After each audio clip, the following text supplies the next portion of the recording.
Good afternoon, fellow councillors, staff, audience. Before we start, I'd just like to make a few comments, if I may.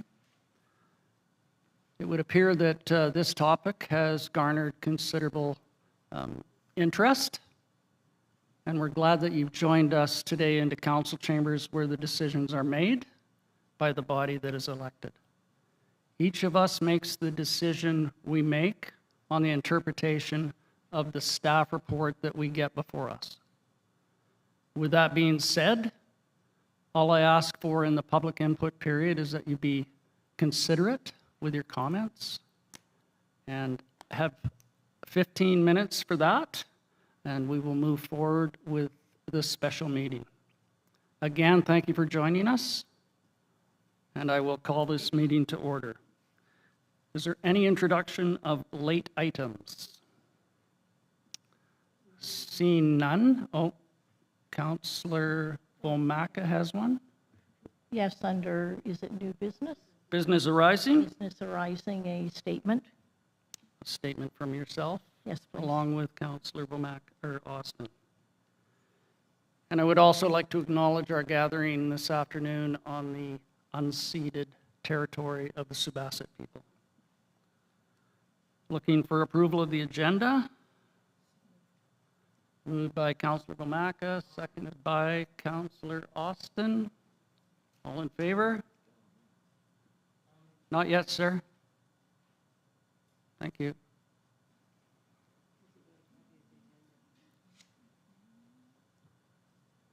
Councillor Sandhu. Thank you. Mayor and Council, I am recusing myself from this discussion to avoid a conflict of interest. So let it be noted that Councillor Sandhu has declared a conflict and will leave this discussion.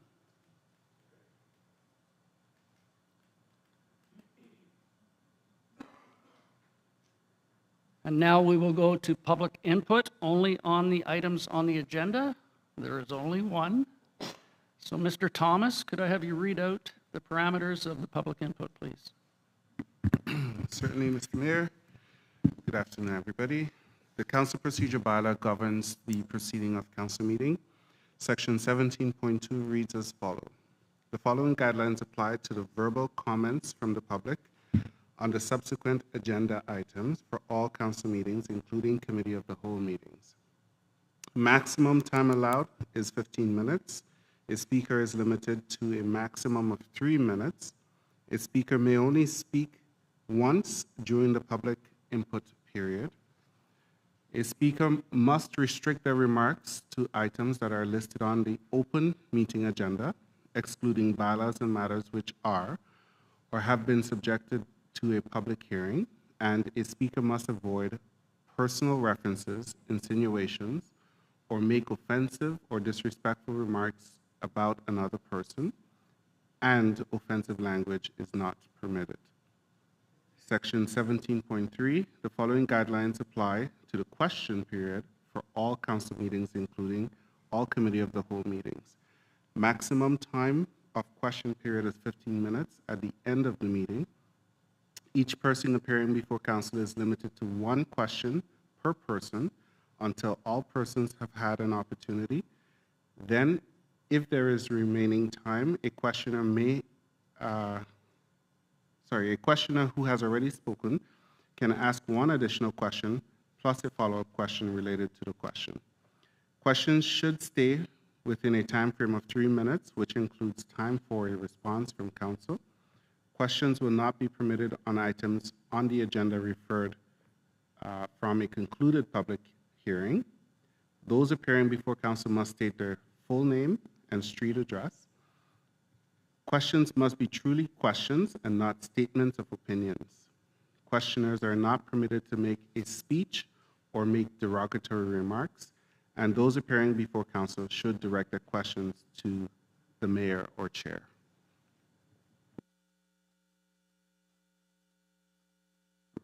Thank you for that, sir. So that's public input and question period. So at this time, if you have any public input, I would ask that you come to the podium. There's a button there for the microphone. If you could state your name and your address, please. You have 3 minutes. and we'll go from there.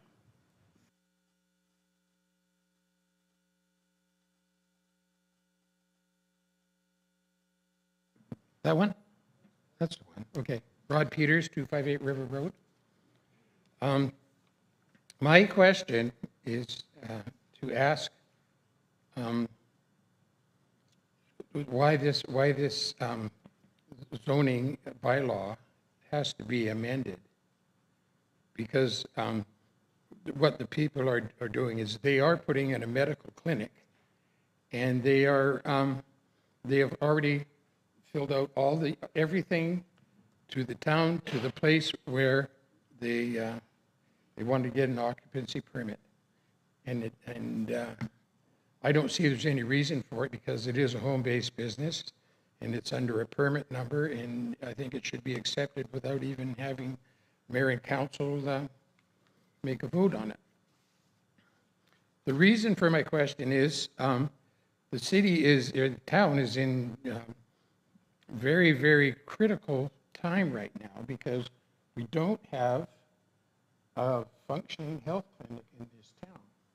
The CATSA clinic over there has no potable water, and it has mold and mildew in there, and it's unsafe for people to go in there. And what we need right now is to have that clinic open on 134 South Shore Road, or Cowichan Lake Road, whichever you want to call it, should be opened immediately without any further ado.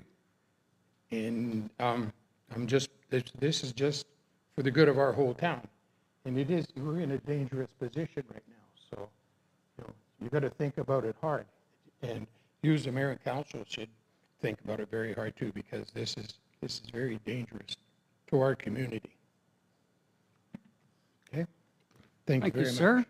You save your question until the end, and we will try to answer it. Is there any other public input? If you could state your name and your address, please, sir.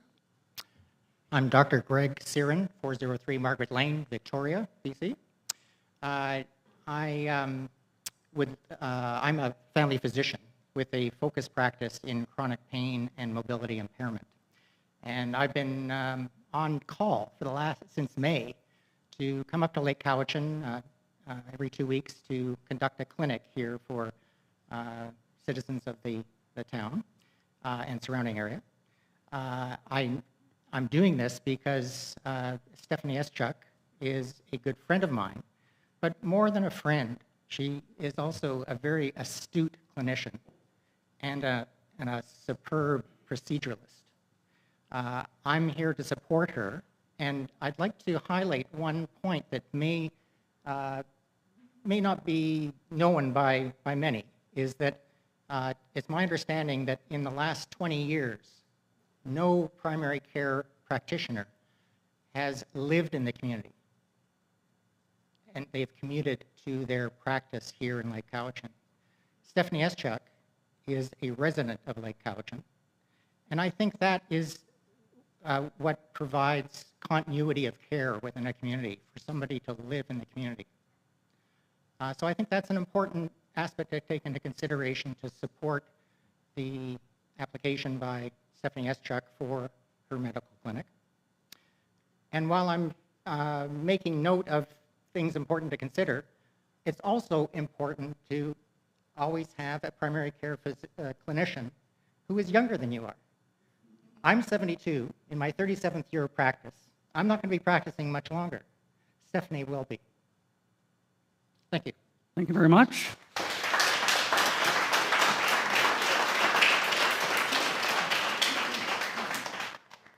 Anyone else for public input at this time? Please step to the podium, state your name, and your public input, please. I'm Lois Atchison. I live at 142 Cowichan Lake Road, which is next door to Stephanie's practice, if it gets there. And also, already had some questions have already been put to you that were on mine. But I'd like to add some things too. I didn't know about the mold at the CATSA Health Clinic, but I was up there for a medical emergency myself last week, and I saw that sign, potable, not potable water. And my question is, as Rod put it, how much more is bad in that building? I'm a patient there. There's hundreds of others go there. There's the staff, the nurse practitioner. And is Island Health aware of the danger of that building, or is it a danger? I'd like some questions on that building. If not, I think you should proceed and open that clinic. Thank you for that. If you could save that question till the end, we'll try to answer it for you. And if we just wait till the end of the meeting for the final applause, we could keep the meeting going, please. Any other public input?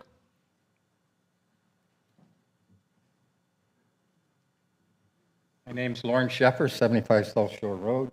The group that I represent has been working, trying to come up with a plan where we can provide, try and fund doctors to come up here.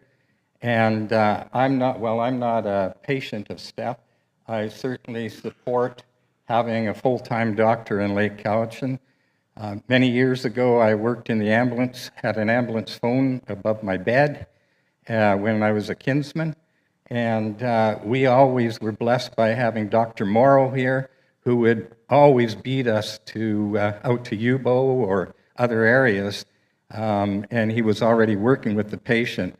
Having a doctor that lives here and staff that live here, we're 100% supportive of that, and we sure hope that you folks change your mind. Thank you. Thank you for that. Let's just have another person absolutely step to the mic, state your name and address if you would, please. Hi, my name is Heidi Smith. I live 6069 Clements in Duncan, and I commute into Lake Cowichan to provide primary care as the only other nurse practitioner working, the only other primary care provider in Lake Cowichan.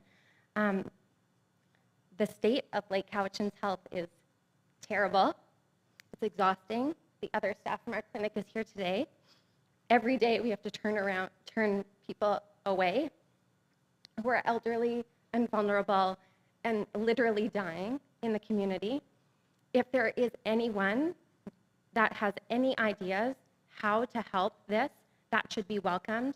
I cannot believe that this town has provided any barriers for any initiative that is welcoming in other providers. This will be in addition to what we are doing at CATSA, and Greg is not the only physician who is willing to come and give specialized care.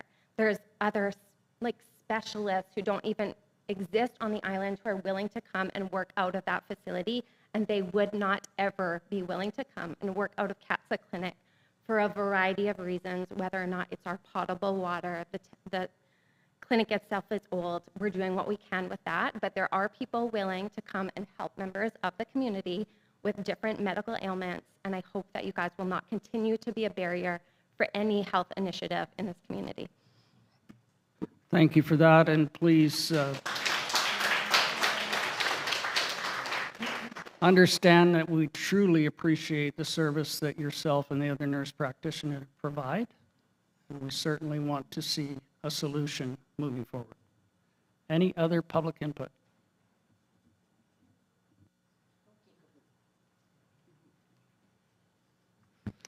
Council, my name is Tracy Mitchell. I live at 351 Point Ideal Drive.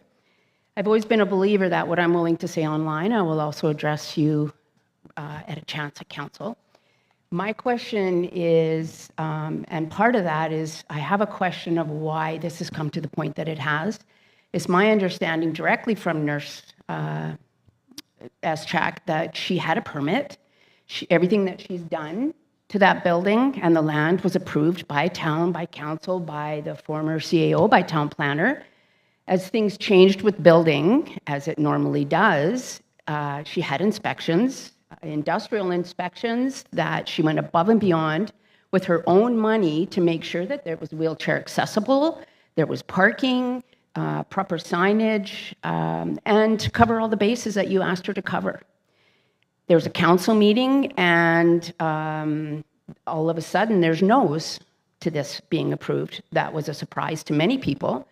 And I'd like to know how you got to that process, why that happened, and why she's in the position that she's in right now, where we have people that want to come and work out of that beautiful building that we will benefit from. The people that live here, the people that pay taxes here, and the people that gave you the votes to sit in those chairs. And we would like to understand and see that you actually have our backs on this. My other question is there a short or long-term healthcare plan for Lake Cowichan going forward? Thank you.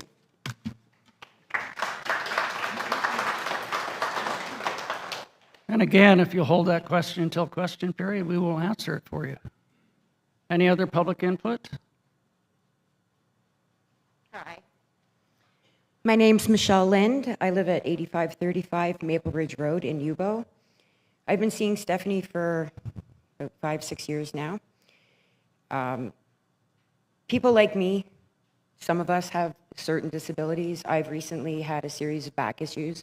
If it wasn't for someone like Stephanie, I probably wouldn't be walking today. So my question for you today is how many more people have to suffer?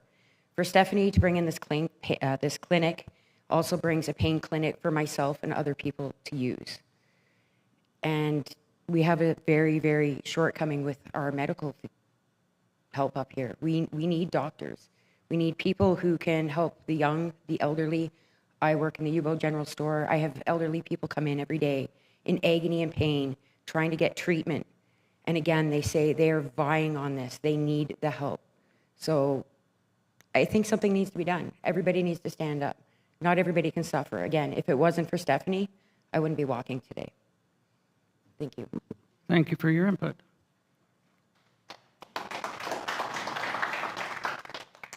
Anyone else? State your name and your address, please.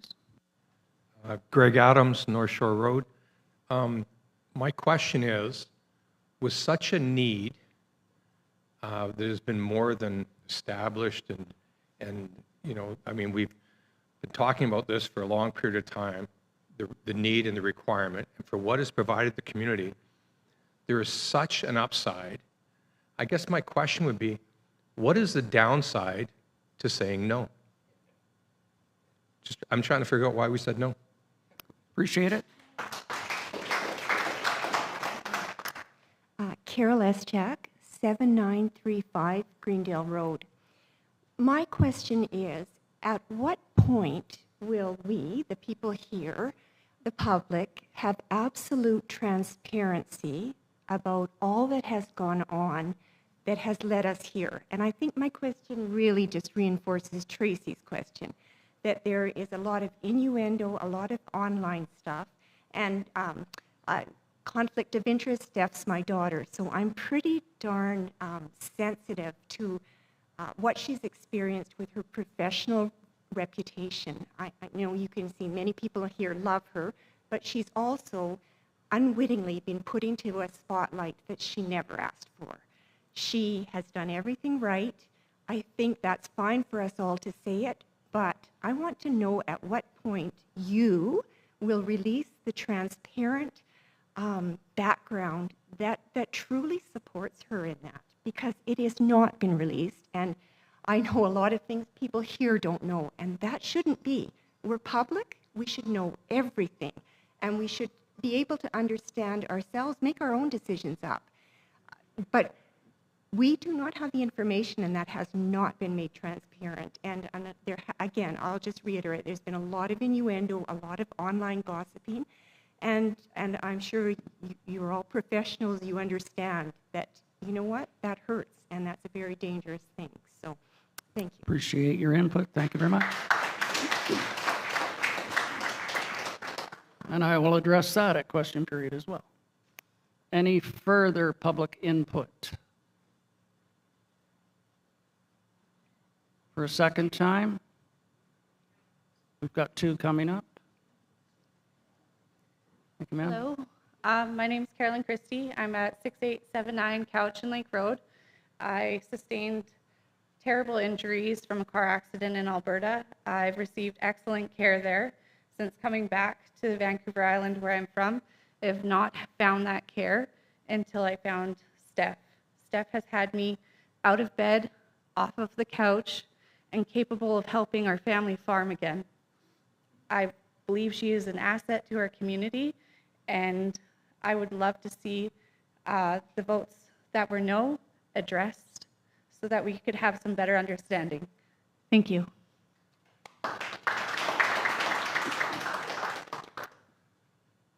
Ma'am? Hi, I'm Kimberly Hill, 9949 Sword Fern in Yubo. I don't know if you guys will remember me, but I used to work at the RBC here, and I probably served quite a few of you, Lorna, and kind of just stay out of this sort of stuff, especially because I'm from Yubo. But as a business owner, because I own 3 and my husband owns 1, I find it really strange. I've lived here for 18 years, and I don't understand why everyone's so opposed to growth. So I think that would be my question is, it's not just about this medical thing, it's pretty much anything out here seems to be really difficult.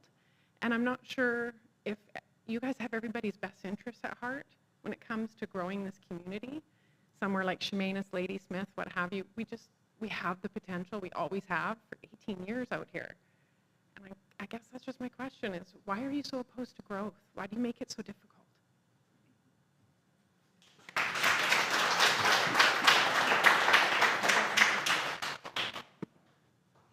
Yes, sir. Thank you, Mayor, Council, citizens. I'm Dave Saunders from Victoria, BC, 813 Pears Road. This is my second time appearing before your Mayor and Council. The last time I brought my playbook and I brought a toolkit that solves what you're going through right now. I don't want to be here, to be quite honest. There's probably more eloquent citizens that could speak right now, but I think it's important is that first and foremost, thank you to the nurses and the doctors and emergency responders in this room. That's why I developed the playbook and toolkit. When John Horgan asked me to roll the playbook and toolkit solutions out to all of BC, that's what I'm doing right now. I haven't made a single cent off it in the last 4 years. I've worked my butt off to produce a product that every municipality should look at. It's not downloading, it's not offloading. My question is a tough one because I've sat in your position. I've sat at council, I'm a former councillor, former mayor. I sit as a director for the Sauk Nation. I'm also an honorary uncle to the Didaat Nation, who I represent, that family, Mayor and Peter, here today before you, who also, some of those Didaat Nation members, visit Stephanie at your clinic right now that does have a sign by Island Health, non-potable water. That's unacceptable. So when I sat in the position of a councillor or mayor, if I had to approve a daycare, I simply had to make sure that it had potable water first before it was safe. Your facility isn't safe, in my opinion. Also, in my opinion, you're in a crisis-type situation. And I draw the attention to the CAO, Chief Officer, with respect to emergency planning. You don't have transit. Your seniors and your people with disability can't transport to Duncan. You don't have imaging equipment. This playbook and toolkit can help. I'll ask the hard question. Why haven't the mayor and council and the staff reached out to me? I'm not asking for a single cent, and in fact, I started a golf tournament when I heard about your situation to raise money so we could get some doctors and nurses to your area.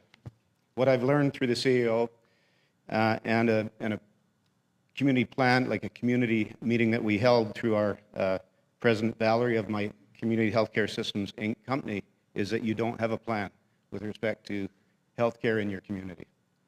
I can help you create a plan. I don't want a cent to do so.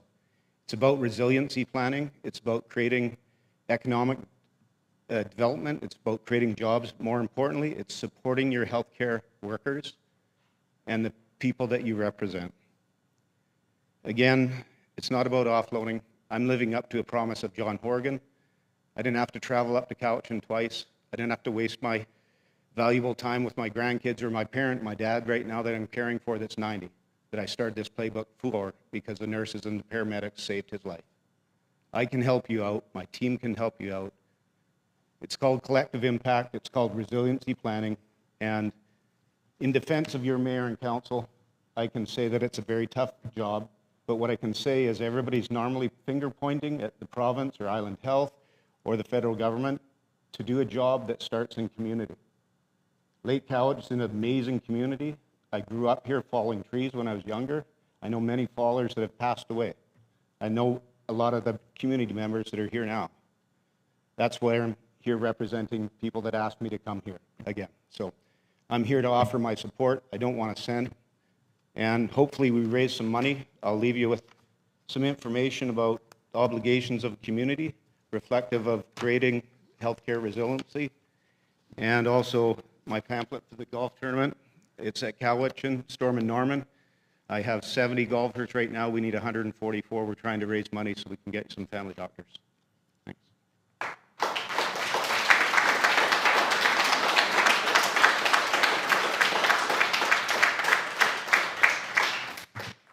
Thank you, Mr. Saunders. One moment, if there's no other first-time speakers, I'll let you go again.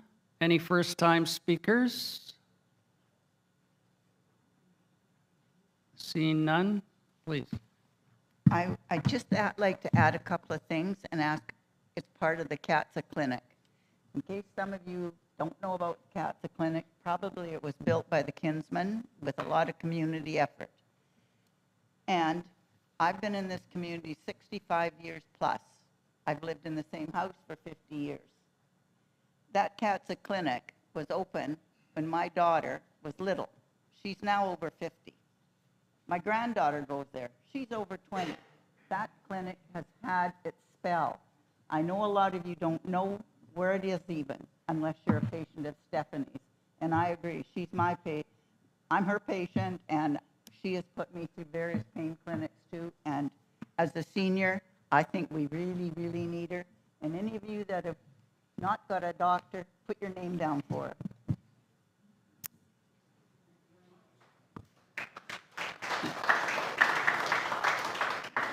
Thank you very much. We've gone over our 15 minutes, but given the topic and the interest, I, as the mayor, unilaterally decided to let it go. Is there any other public input at this time? If not, we will move on to business arising and unfinished business. And at this point, I would offer Councillor Austin time for your statement. Thank you. I hope that's on properly. Spider. Thank you for coming tonight. Please, these past few weeks, I've been questioned as to why I voted down the former amendment to the zoning bylaw for the property at 134 Cowichan Lake Road. Please know that this was absolutely not to stop badly needed medical professionals from coming to our practice in our community. It was to amend a zoning bylaw. The aftermath of character assassinations of decision makers on social media has been deeply disturbing to many of us when people, and that includes Stephanie, I've heard things have been said about Stephanie, which is not correct, when people are not privy to all the facts of a complicated case. I did ask immediately after the meeting if we could bring this back as soon as possible with more information. Until July 22nd, 2025, I was not aware that there was an issue with occupancy at this property. We learned that it was originally believed a one-person home-based business would be on that property with a suite above. Hearing that things were now different on July 22nd, my concerns, and concerns of several residents we heard later on, were traffic conditions, traffic congestion, parking, the height of the fence fronting the road allowing a hidden driveway, and I felt we needed a wording change in the rezoning before moving ahead. I was reminded by some residents that there are already 2 empty available medical office spaces within the town not being used at this time. Before making a decision that will affect our community and future councils after me, I needed more information, and I should have stated that at the last meeting. My process for making decisions is to gather information from all sources and look at all sides of an issue before making an important decision that will affect our community as a whole. Critical thinking is a very important process for me when tough decisions are required, and that is what I have always put into practice. And I do volunteer at the CATSA Health Clinic. It's very busy there. It's not a perfect place, but thank God we've had that in these last few months. So thank you. Thank you, Councillor Austin. Councillor Womack, I would like to make a statement as well. Thank you. The zoning bylaw defines a home-based business as an occupation or profession conducted by the owner or occupant that is incidental to the use of a dwelling unit for residential purposes or to the residential use of a lot occupied by a dwelling and includes the office or a studio of a person engaged in business, art, health, crafts, or instruction, or the operation of a child care center. 4.3.11, Section F, that there will be no retail sales or commodities offered for sale at the dwelling. This is a home-based business bylaw that we're bound to follow. I'm fine with the applicant being granted occupancy as a home-based business under the current bylaw as it's written.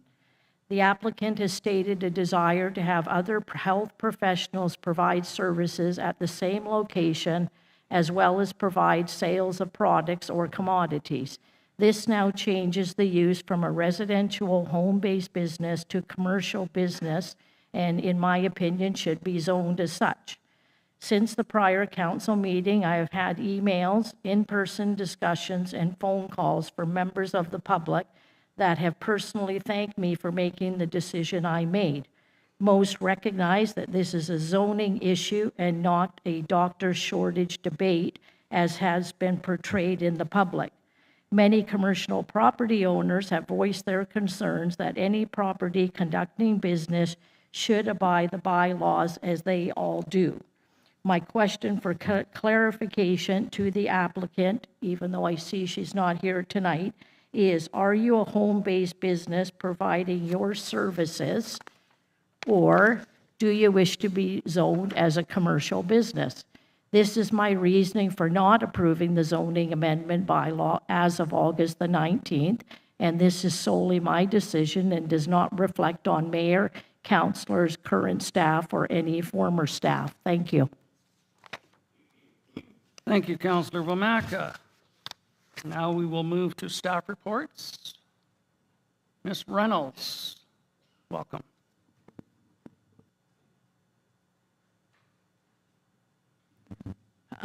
Thank you, Mr. Mayor and Council, and thank you, members of the public.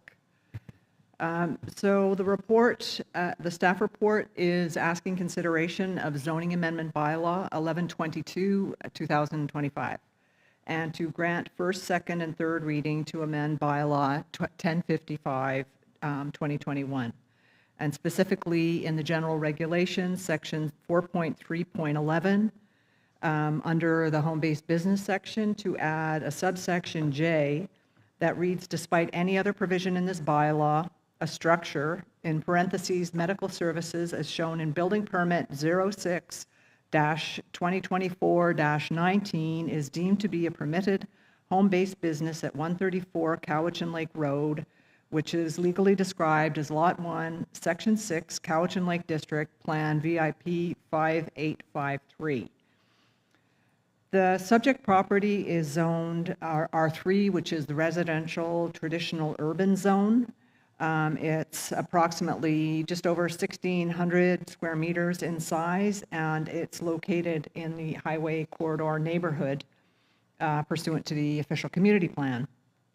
Home-based business is permitted as an accessory use, and an accessory use is defined in the zoning bylaw as a use that is subordinate to and must be in conjunction with a permitted principal use, which in this case is the residential use. This matter was the subject of zoning amendment bylaw number 1021 that was considered by council at its August 19th special meeting.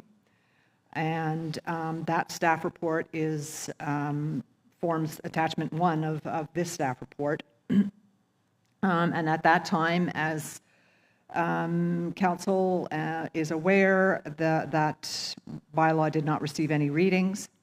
The mayor did request reconsideration of the matter pursuant to section 131, sub 1 of the community charter. Town's legal counsel did review the proposed bylaw and confirmed the proposed approach of adding the amendment to the general regulations, the home-based business section. Notice was issued pursuant to the bylaw 1109, Development Approval Procedure bylaw, which was sent out to neighbors within 50 meters. The property owner posted a sign on the property. A notice was posted on the town's website and also on its Facebook page. The notice, I know there may have been a bit confusion. The notice was for first reading, and that's what's required by the Local Government Act. The agenda itself clearly states and is allowed to reflect that the additional readings might be considered by council, which is the case.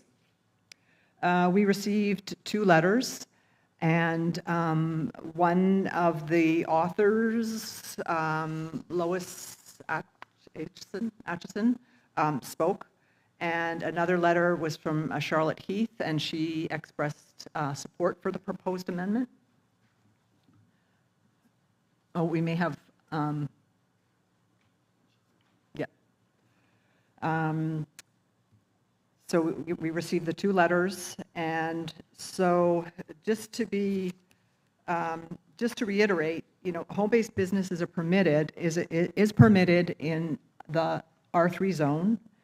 And while the size of the home-based business is consistent with the zoning bylaw, the scale of the business exceeds what's anticipated in the zoning bylaw. In particular, the home-based business that is intended to be, or is, per the bylaw, is required to be subservient and incidental to the use of the dwelling for residential purposes. And no alterations are to be made to the external appearance of the property to indicate that a home-based business is taking place.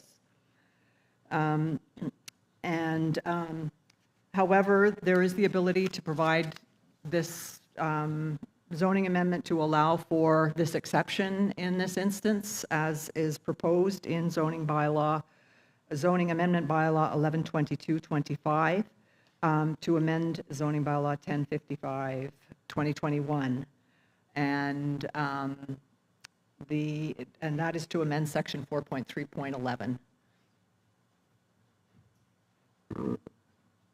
And that the application fee not be paid? Oh, yeah, yes, thank you. No problem.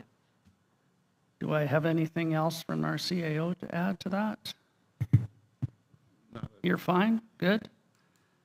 So before you, fellow councilors, is the suggested bylaw. There is some recommendations from the contract planner. What is your decision? Councillor Austin? Do you want to use the microphone?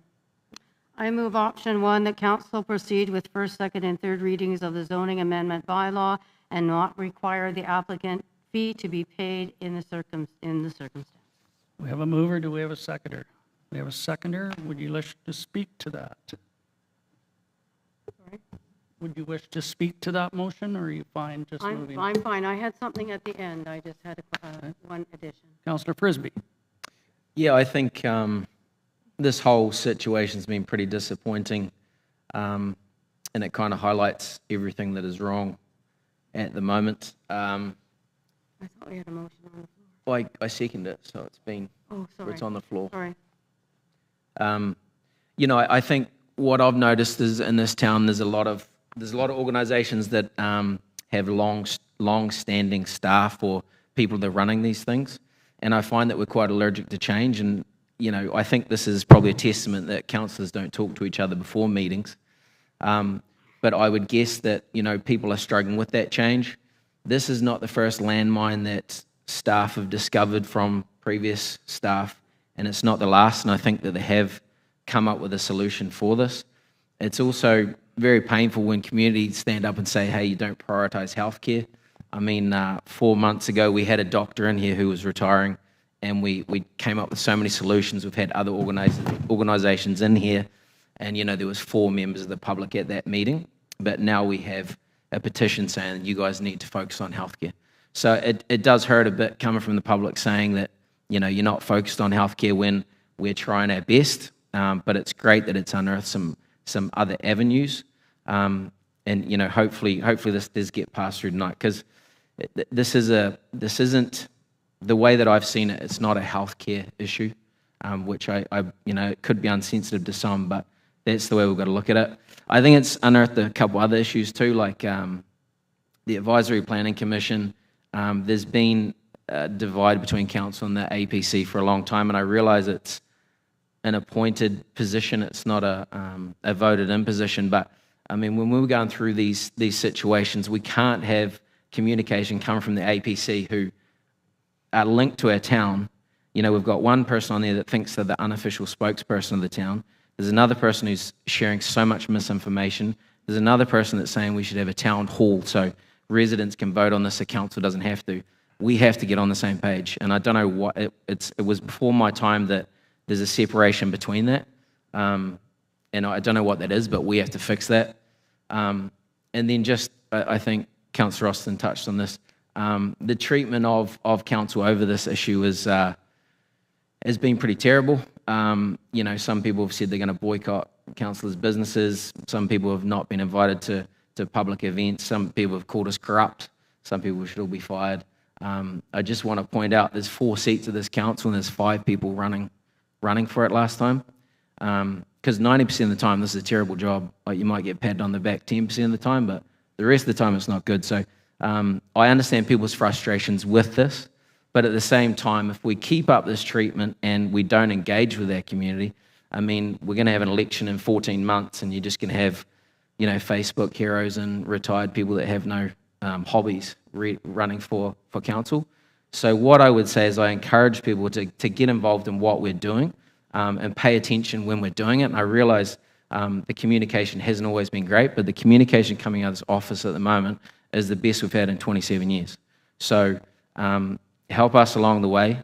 We're not against development, I can tell you that much. We're not against healthcare. I've just learnt tonight about the CATSA building situation. But yeah, it's been a painful experience for everyone, and some people have said I've come through unscathed because I voted the right way, but it's been a terrible time for the applicant and staff and everyone involved. So hopefully we can move forward from this as a strong community. I'll get off my soapbox now, mate, if that's all right. Thank you. I understand you may be concussed. Okay, it shows. No. Thank you very much, Councillor Frisbee. Councillor Vomaka, please. Did you think I had something to say? As I already stated, I'm okay with moving this forward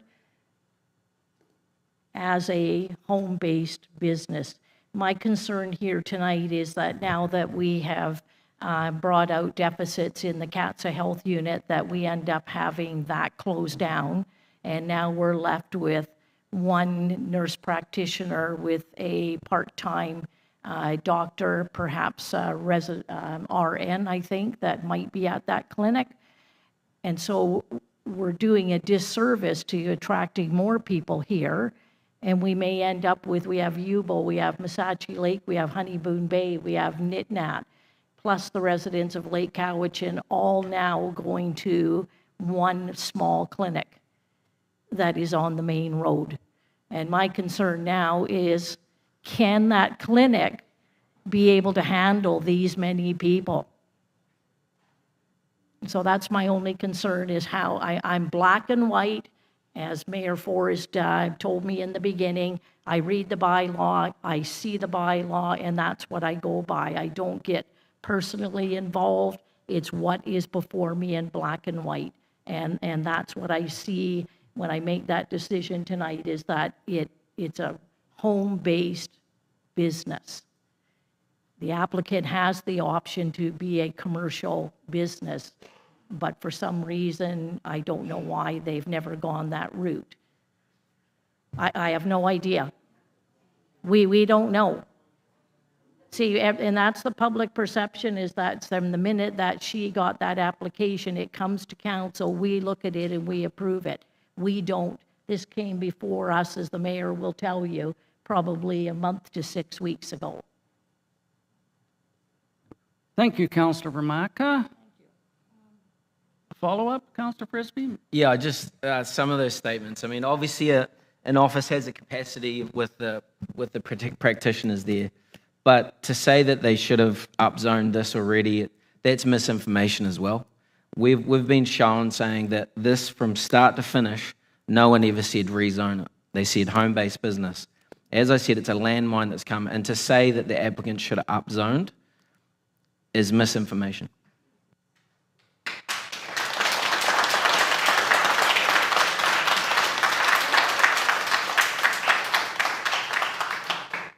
Thank you for that. My turn, I guess. I am still of the opinion that an administrative error has brought us to where we are today.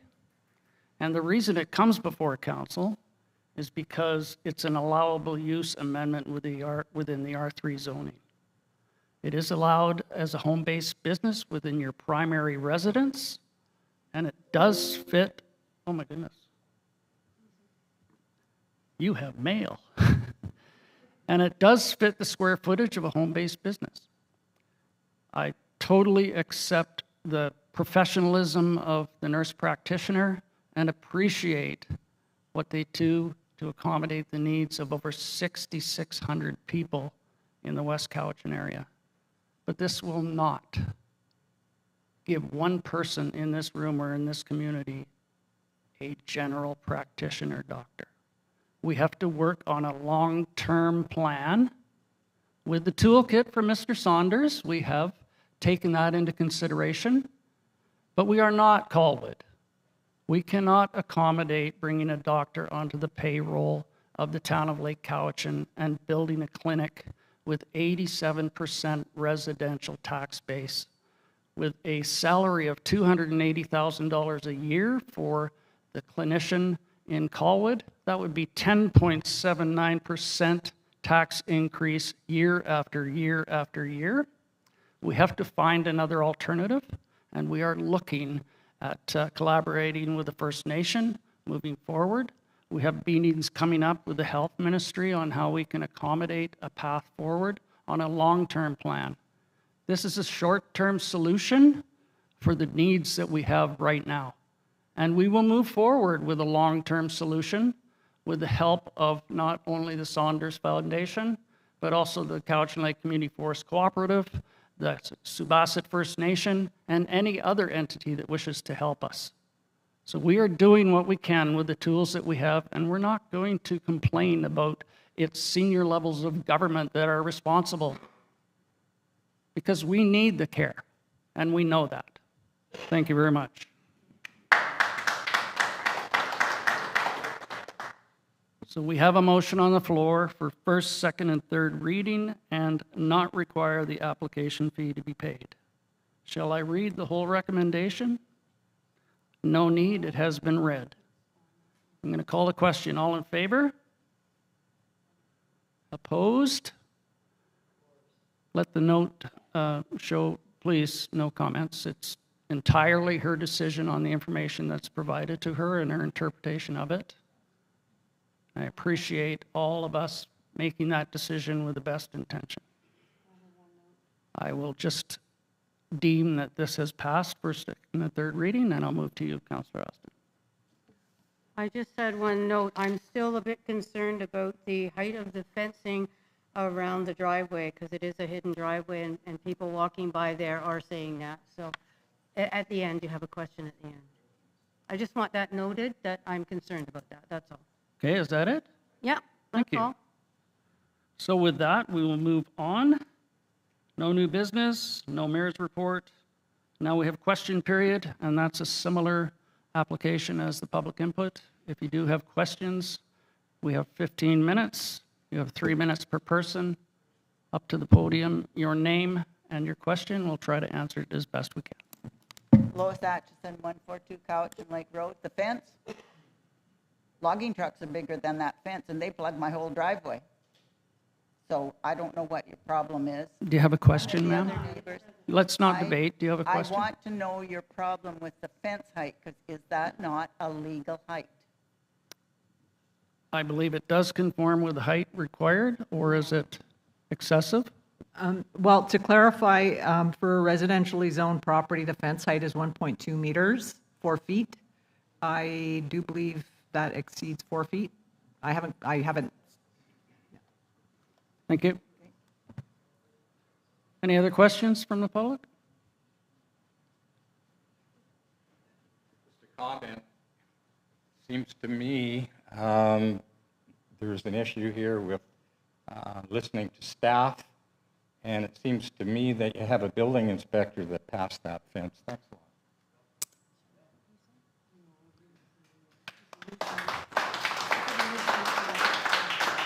I'll look to our CAO for a response if he wishes. Okay, after this Go question. ahead, respond, please. My response is to provide some answers on some of the questions that came forward earlier, but if you want to wait till the end, I'm fine with that. I will do that. Name and address, sir? Brent Clancy, 33 Pine Street, Lake Cowichan. This is to the chair and the CAO.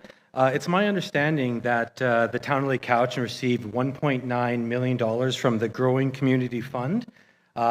I'm just wondering, has any of that money been allocated or spent? If not, is that not maybe some funds that could be used to improve CATSA so it can have potable water as a health clinic? Thank you. Thank you for that. And as has been stated, this was the first aspect of any issues within CATSA Health Clinic that have been provided to myself and council. We have not been afforded that information previous to the last week. Unfortunately, without it coming to this body, there's no way that we can accommodate any remediation.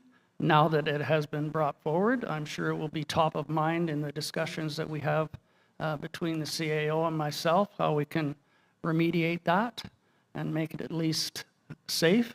That is one aspect of municipal councils that we are mandated to provide, is clean, safe, potable water. So we will do what we can within the premise that we have. And to the Building Community Fund, I will allow the CAO to elaborate on what is allowed within that. And if you look at our financial statements, it will allocate where those funds have been expended. Councillor Austin. I never know if you see me. I volunteer at CATSA Health Unit. I know it's not a perfect place. We have a water treatment, one of those little units for hot and cold water, and they have special stuff on the taps. It's not perfect because it's an old building, but it's there and it's all we have for now other than the 2 empty spots that are in town. So it has been looked at, and Island Health, I think, has done their best to try and mitigate some of the circumstances there. Yes, ma'am. Dale, 8422 Casinos. Being in Yubo, we don't get a lot of services, even snowplow removal at a timely fashion. We usually do it with our own Bobcat. And I've been on the wait list with 811 for 3 years. I haven't seen a doctor of my own for 10.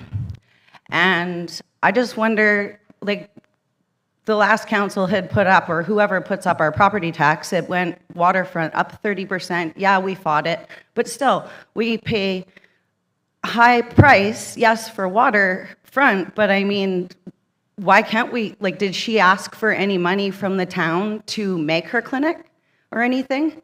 I would assume a lot of her things you pay for out of pocket because they're, she has different things, right? And I haven't even seen a doctor in this town, walk-in or not. I'm thankful that the pharmacists are allowed to prescribe certain things. But I have to drive all the way to Ladysmith to see a doctor. I guess I could go to Chemainus, but Ladysmith knows me the best over the last 10 years. And just paying all this money just to look at the water and remove our own snow. I've been trying to get a pothole that's the size of my car filled in. I went to CVRD because I came here first. They said that they were responsible. CVRD said that you guys are responsible. And I'd like to just get my own gravel, but it's not my property. It's right on the border of the park. And I just would like to know and I realize parking could be an issue, but you're going to have scheduled appointments. It's not like it's going to be a free-for-all, I wouldn't think. And I just really like to see this community have more doctors available and more services available for the money we pay. I love it here. I don't want to move. I moved here because I thought it was a growing community with different things could come up, with younger people moving here. And I'd really like to see that happen. And then it'll give you guys more time to get the funding for a better clinic and things. Appreciate your input, man. It would appear that you reside in Area I of the Cowichan Valley Regional District, and in electoral areas, the accommodation of roads is by Ministry of Transportation and Infrastructure, unfortunately. I just told you. No, you're very welcome. But that is one of the stumbling blocks of a regional district is the accommodation of any improvements do have to go through Ministry of Transportation and Infrastructure until there are some amendments to the Local Government Act. Ma'am. Ma'am, hi. My name, Tim and I know each other. My name is Shannon Carlo, and I live at number 31 215 Medill, and I'm one of the lucky ones. I have a GP, and I actually have a surgeon. So I'm not going to state anything further about that, because this meeting really was about a bylaw. So about the bylaw, if I heard correctly, I heard a statement tonight that said a counselor, or perhaps counselors, were aware of information July 22nd. The meeting was August 19th. So why would counselors not have spoken to the contract planner, CAO, or the mayor and said, I have an issue? Because July 22nd to August 19th is enough time. It's also standard practice at town council meetings, if you're not happy with a motion on the floor, to amend on the floor, and that's pretty easy. So I'm disappointed, and I hope that in the future you will consider not waiting so long to seek further information, especially with the staffing change. So that's just a suggestion, and to put forward my disappointment. Secondly, tonight we heard that many are hearing for the first time that there are health issues at the CATSA clinic, but we do have one counselor who has said several times that they volunteer there. So perhaps that would have been good information to share with fellow counselors. Is there a question here, or the And- statement period? Is it Pardon me? question period, or is it statement period? No, I have. I think questions a have to be directed question. at the chair, so, yeah, My question. question is, if there's an issue with the CATSA clinic, first I asked to consider seeking information in a more timely manner. That was my question. My second question is, if there is an issue with the CATSA clinic that is an emergent, would you consider then moving it into the empty doctor's clinic? Thank you. Unfortunately, that resides within a private entity I thought run so. by a physician who Yeah. has that lease until the end of December. Right. I have been working collaboratively with him on his efforts to entice physicians into that clinic. Yeah. In the background, I'm just unfortunately. suggesting that it could be a It would be short-term his fix. decision to provide that facility as the leaseholder. Okay, well, I'll leave it with you since you know both parties. Thank you very much. Thank you.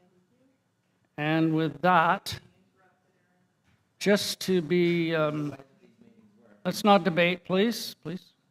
Let's try to be civil, all of us. Thank you. The gavel's coming up. No. So just to be clear, the amendment passed first, second, and third reading, and it will go to council on September 16th for final adoption. Just so we're clear as we leave this room that there's not misinformation that will be spread on the council Facebook page, the community Facebook page. This is the process where the business is conducted, and it will always be conducted here. I will not do governance on Facebook. I will provide information through our source, but I will not govern through Facebook. Thank you very much. Mr. Thomas. Thank you, Mr. Mayor. I'd just like to point out that it's 1 minute before the schedule closed, but I leave that to council. I think it is important to provide some response on some of the questions that have been asked tonight. And I'd like to start with the CATSA clinic. To my knowledge, and the information that I have does not suggest that the CATSA clinic is a dangerous place to occupy at all. That would be misinformation. To my left, we have the Superintendent of Public Works, who can provide information about the regular schedule of water testing that occurs in the clinic.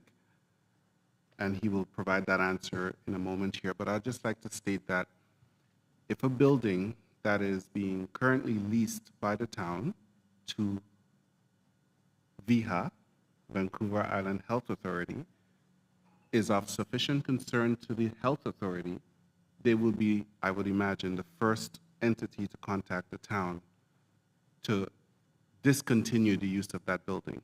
So I just want us to separate fact from noise and misinformation. I'll hand it over to Mr. Sandhu at this point. Yeah, so the water issue at the CATSA, that's the first I've heard of it. I'm in charge of all the water system in town. We monthly test in 5 locations in town, and CATSA is one of the places. We independently test it. It goes to Island Health for testing, and it goes to an independent lab for testing. And no one has ever said it's bad water there. Whoever posted these signs there, I don't know, and it shouldn't be up because that water is tested monthly and it's good water. The mold issue, I don't know, haven't been told about that. I visited that building yesterday and I asked the person in charge there if there's any issues. They pointed out some loose tiles. I spoke to a contractor today, it'll be dealt with. We got a phone call last week about changing air filters in the HVAC system. That was a week ago, I think. That was done today. We look after the building and there's no issues in that building that we know of. So where that information came from, I don't know, but it's misinformation. I'd also state that with respect to the posted signage, we will be following up with the respected persons responsible for facilities for VIHA to track down the source of who are putting those signs up, what the actual concerns are. If there are legitimate concerns, we will fix it. That's not an issue for us to do. But again, I just want to separate the notion that this building is in such a state that it is unsafe to inhabit. It is not an accurate characterization. The other things that I'd like to address with respect to mandate for healthcare, provincially, federally, and locally. There are separation of powers issues at stake here. That is clear as day, from constitutional down to provincial legislation, down to the Community Charter and Local Government Act. Taking that aside, there is a role for the municipality to play. And as I have stated in that community meeting, for which Mr. Saunders was a part of that meeting, we were very clear that we do need a plan. We're not ignoring the fact that a plan does not exist. This is not unique to the town of Lake Cowichan. Most municipalities in this province don't have a healthcare strategy or a healthcare plan in place. All you have to do is look at the number of emergency room closures that are taking place, particularly across rural and remote communities in BC and beyond, to see that reported fact. Setting that aside, we also did commit to looking at the creation of a plan for what role the town could play in that element, but that is not at the expense of the province or the federal government in participation of that plan. Next, I'd like to talk about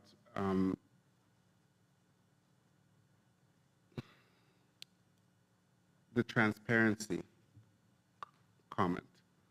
Typically with development files, the relationship is between the applicant and the town. We provide the information that they need, they rely on that information, and if we provide incorrect information, we have a duty to resolve it. This is what we're trying to do here, okay? Staff does not control council. We are here to provide the information, provide the advice that they need, and it is up to them to make an independent decision. We are not going to undermine, sabotage, or provide inaccurate information to council. But at the end of the day, they have a job to do that they're elected to do. We have provided a commitment to issuing a fact sheet. We are going to do that at the end of this process. We want to have the process complete. We don't want to create more, as the phrase would say, put gas in the fire. Let the process be what it is. We'll provide the facts at the end of this process. Many of the other questions that were raised, I would classify as a political nature, and I will not necessarily provide a response to those at this time. Again, there are a couple of things I want everyone to leave this room with. One, we are at third reading. Adoption is going to come forward on September 16th. The CATSA clinic is not in a state of derelict that it is unsafe to inhabit or to occupy. And once adoption is provided for the bylaw, staff would be in a position to look at the issue of granting occupancy. And that's the end of my statement. Thank you very much, Mr. Thomas, for answering those on behalf of ourselves. And I want to thank staff and council for providing us this avenue tonight to move this forward.